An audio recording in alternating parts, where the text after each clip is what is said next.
So guys, you heard those claims. Jesus never existed, resurrection is just a legend that was made up, and it kind of grew in over time. The Christianity copied a bunch of pagan gods, that the Bible been changed so many times and you can't trust a word of it, and the whole Jesus is God, right? Well, you've heard those, maybe from a professor, maybe from a comment section, maybe they've quietly been playing in your head at 2 a.m. Now, here's the thing nobody tells you. Every one of those falls apart the moment you stop trading opinions and go back to the sources. So let's do that. Top 5, let's go. So welcome to the channel. This is KingJesus. So a quick word, what we do here is that we are a faith-based channel. We're not here to sell you anything. We're not here to bring you a new reinvention of faith. We go back all the way to the apostles, to what actually apostles believed, what they were taught, and what they teach. And Christians believe right now the same things that the apostles did back then. Now, the apostles wrote it down, in a lot of cases died for it, and within the living memory of those events. Now, the whole project is going to be a real history, real text, real faith, and if that's the kind of thing you've been looking for, hit subscribe, and this is the first of many. So let's go. Argument number 1. The boldest version of this says that there is no Jesus of Nazareth at all, that he's a legend like King Arthur, invented long after the fact. It sounds edgy. It's also a position almost no serious historian holds, including the non-Christian ones. The skeptical New Testament scholar Bart Ehrman, a man who is not trying to help your faith, literally wrote a book titled Did Jesus Exist? His answer is yes, obviously, and the people denying it aren't doing real history. Now, why so confident? Look at the evidence. The Apostle Paul was writing letters to Galatians, 1 Corinthians, in the 50s AD. Now, that's roughly 20 years after the crucifixion. Paul says he personally met Jesus' brother James and the Apostle Peter. You don't have a brother of a man who never existed. When you've got the outsiders, the Roman historians, Roman historian Tacitus, around 116 AD, mentions Christus executed under Pontius Pilate during the reign of Tiberius. Now, the Jewish historian Josephus references Jesus and separately mentions James as the brother of Jesus who was called Christ. Now, those are not church press releases. Those are hostile or neutral sources, and they treat him as a real man who really lived and really got executed. And here's the angle for our world. We live in an age of I saw it online, so it's true. A claim goes viral in an afternoon and nobody checks it. Now flip that back. The earliest Christians were making their claims in the same generation, in the same city, in front of people who were there. If it were fake, it was the easiest thing in the world to shut down, and nobody could. Truth that can survive being checked by eyewitnesses is a very different animal than a meme. Now, claim number 2. The resurrection is just a legend that grew over time. There are some, so to say, evidence that's trying to back it up, but it falls down. It just breaks down. The idea is, sure, maybe there was Jesus, maybe he was a teacher who got crucified, but the whole he rose from the dead story, that got added later, embellished over decades and centuries, the way fish stories grow with every telling. Now, except the evidence runs the exact opposite direction. In the 1 Corinthians chapter 15, Paul hands his readers a summary of the faith that Christ died, was buried, rose again, and appeared to Peter, then to the 12, then to more than 500 people at once.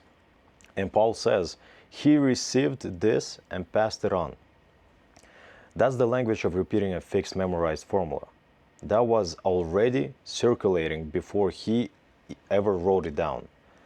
Now, scholars, again, including skeptical ones, date this creed to within just a few years of the crucifixion. Not centuries, not decades, just few years. There was no time for legend to grow.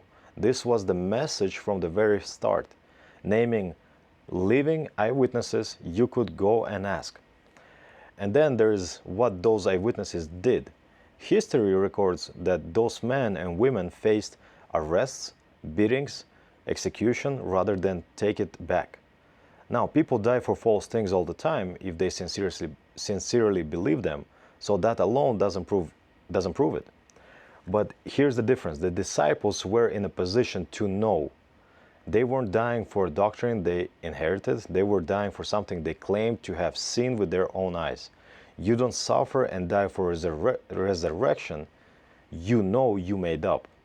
For our time, we're surrounded by people who are loud but not committed, happy to post a conviction, unwilling to pay the dime for it.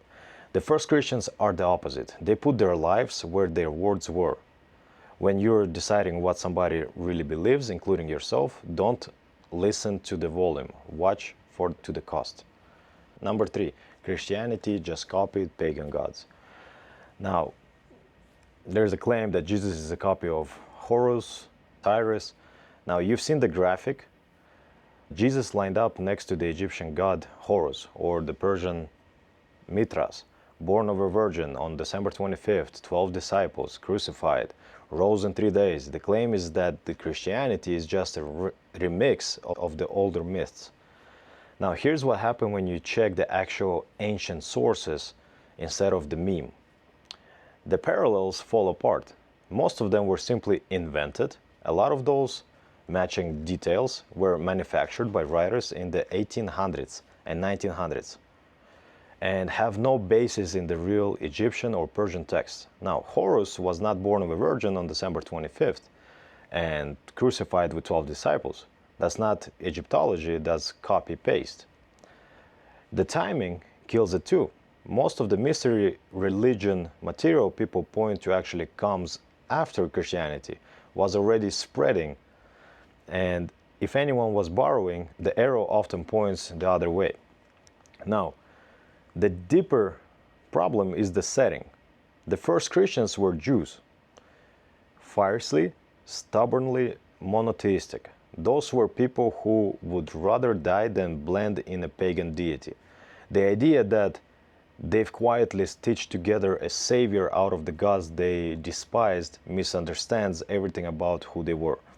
And the resurrection they preached wasn't a cyclical nature myth about crops dying every winter and coming back every spring.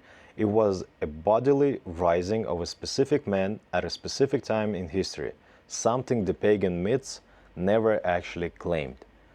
Now, for our time, this is the perfect example of a claim that spreads because it sounds clever, not because it's true. It's got the aesthetic of the thing they don't want you to know. That feeling is not evidence. Train yourself and your kids to ask one question before you actually share some shocking graphic. Has anyone actually checked this? Now, claim number 4. The Bible has been changed too many times to trust it. Now, the image here is the telephone game. One person whispers, then the next, and by the end the message is scrambled. So by now, thousands of years later, we can't possibly know what the original said. Now, it's a good picture, it's just not how it worked. The New Testament isn't one line of whispers, it's a massive branching tree of copies, more than 5,800 in Greek alone, plus tens of thousands more in Latin and other languages from many different regions. When you have that many independent copies, you don't lose the text. You can cross-check it. When one scribe slipped, 100 others didn't, and the mistake stands out immediately. Yes, there are variations between copies, but be honest about what they are. The overwhelming majority are spelling differences, word order, obvious slips of the pen. Here's the part skeptics rarely mention. Not a single core Christian belief hangs on a dispute line of a text. Even Bart Ehrman, the scholar most quoted against the Bible on this exact point admits the essential message comes through intact. Now, for our age, our time, notice the double standard. We happily read Julius Caesar's Gallic Wars, or the works of ancient historians that survive in a handful of much later copies, and nobody stands up in class to say, well, we can't trust a word of it. The New Testament is the best attested document from the ancient world by a wide margin. So the honest move here isn't special suspicion of the Bible. It's using the same measuring stick for everything. Use it, and the Bible doesn't lose. Claim number 5. The church invented Jesus' deity at Nicaea. This is a big one, and it's everywhere. You've heard some versions of it in a movie or a documentary. The claim Jesus was just a wise teacher and belief in him as God was invented by the Roman Emperor Constantine and voted on it at a Council of Nicaea in 325 AD. Some versions even say Constantine picked which books went into the Bible. Now, this is where going back to the sources absolutely settles it, and it's the heart of what this channel is about. Belief in Jesus as a divine is not from 300s BC. Not from 300s AD. It's right there in the New Testament, written in the 1st century. John's Gospel opens up by calling the Word God. The Apostle Thomas falls down in front of the risen Jesus and calls him my Lord and my God. Paul writes hymns about Christ that put him in the place of God.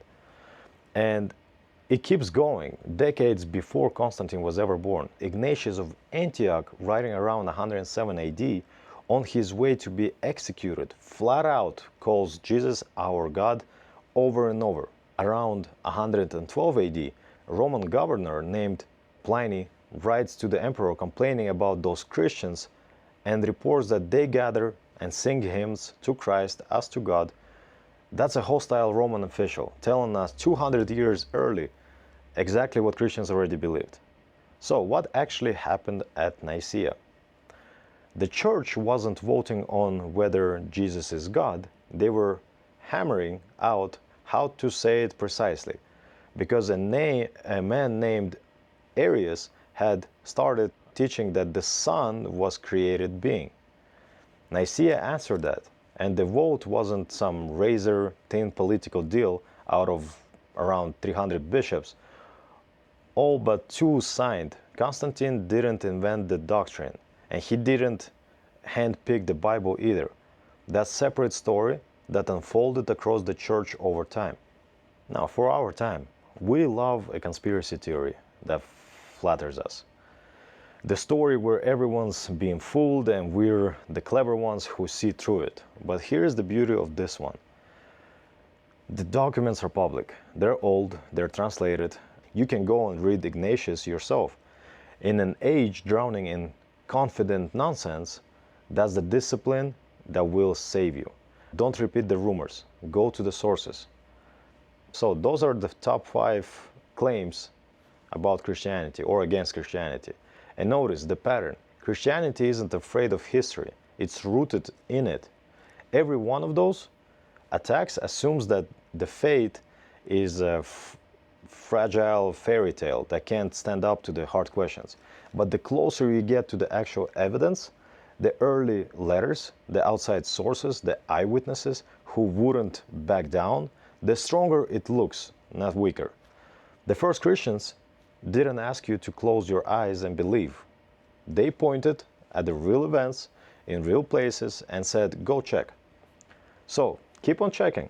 That's what we're going to keep doing here. If this strengthened your faith or gave you something solid to hand the skeptic in your life, do 2 things. Subscribe so you don't miss what's next. We're just getting started. And if you want to keep the truth like this in front of you every single day, check out the KingJesus shop. I'll see you in the next one. God bless.